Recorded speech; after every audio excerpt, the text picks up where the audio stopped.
Real quick, I gotta thank my sponsors for sending over this coat rack for me to put together and install. Really appreciate it.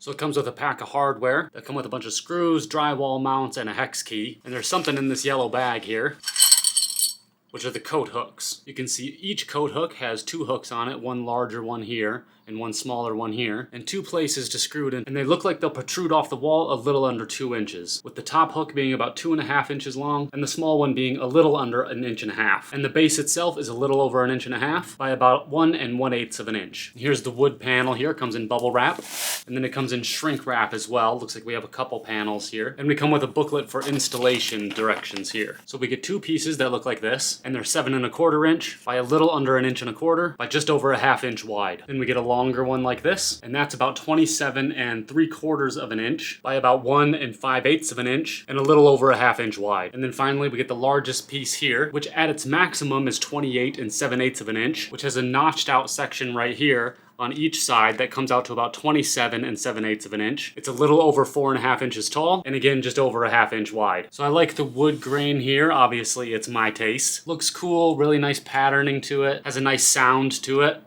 and feels like a pretty sturdy piece of wood here. And all this wood feels really lightweight as well, so it's not going to put a lot of weight onto your wall. So there are all the pieces that you get. Let's go start putting it together and install it on the wall. Okay, so for the first step of putting it together, you're going to need a Phillips head screwdriver. 10 of these small screws right here from the hardware bag, coat hooks, and this longer, thinner piece of wood right here, which you'll see has these pairs of holes across it. And we're going to line up our coat hook holes over top of those pre-drilled holes. Now I don't think it really matters which way you put them on, as long as they all go in the same direction. So we'll start by lining up the first one here. So you can see the hole through the slot, drop the screw in, and then just screw it in. And I'm actually gonna make this a little easier on myself by using my cordless power drill here by Deco.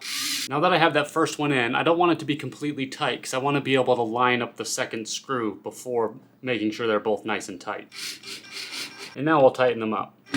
And there you go, it should be looking like that. It's nice and solid. Now let's do that for all 5 of the hooks across this path here. Now you can see that I've done a few of them here. I found that the best way to get these screws started is by making sure it's lined up and then giving it a nice firm push with your thumb down into the wood to when it's in there pretty solidly and you hear the wood cracking a little bit, and then it makes it much easier to start even with a power drill. You can see how easy that was. Okay, and you're done with this step once you have all 5 of them screwed in. Now for the next step, we're going to take 4 of these screws here, the ones that have the flat end on them right there, and we'll use the hex key to drill these in. And we're going to be connecting our smaller pieces here to this piece we just assembled. And we'll do that with the holes over on the side here, and we want to line up these holes on the bottom right here with those holes right there. And to make sure we have the proper orientation, you'll see this hole along the top here. It has a wide side and a small side. We want the wide side to point in the same direction that our hooks are pointing. So essentially it will look like this. And now we screw 2 of those screws into this part right here. So I'm gonna start with the top one right here, move it into this one here, and then I can just start that by hand, no problem. And then I'm gonna grab another one of those screws and do the same thing for the bottom one here, just starting it by hand. Now you should be able to screw these in with the hex wrench here. And you can do that either way with the hex wrench.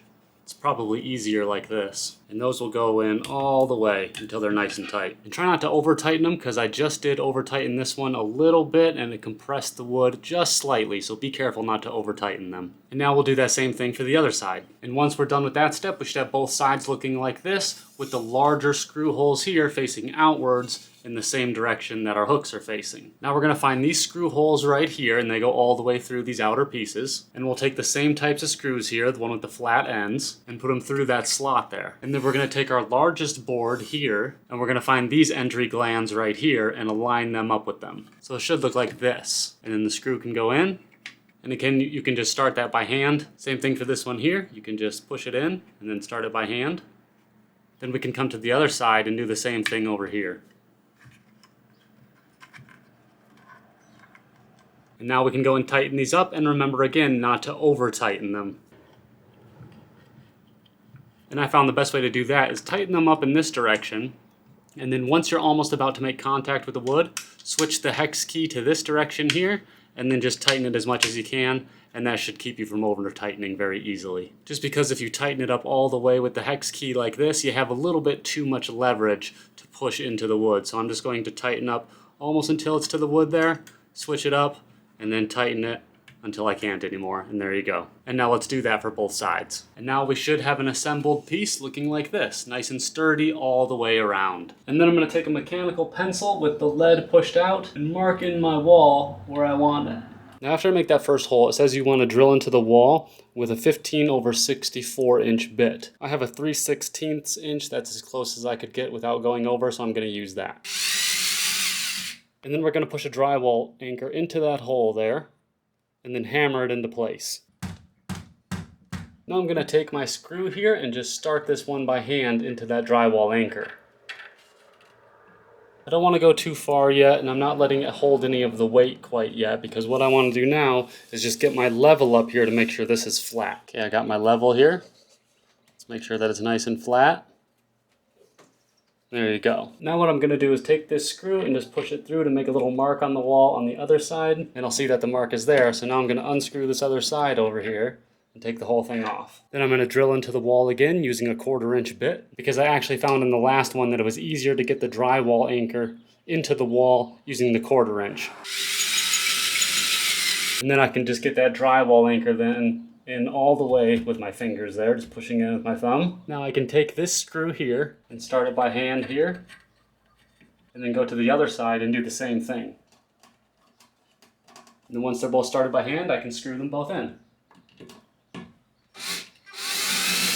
And then do the same thing to the other side. And so there you go, I've got a nice sturdy coat rack, and it feels nice and strong up here, and it looks good too.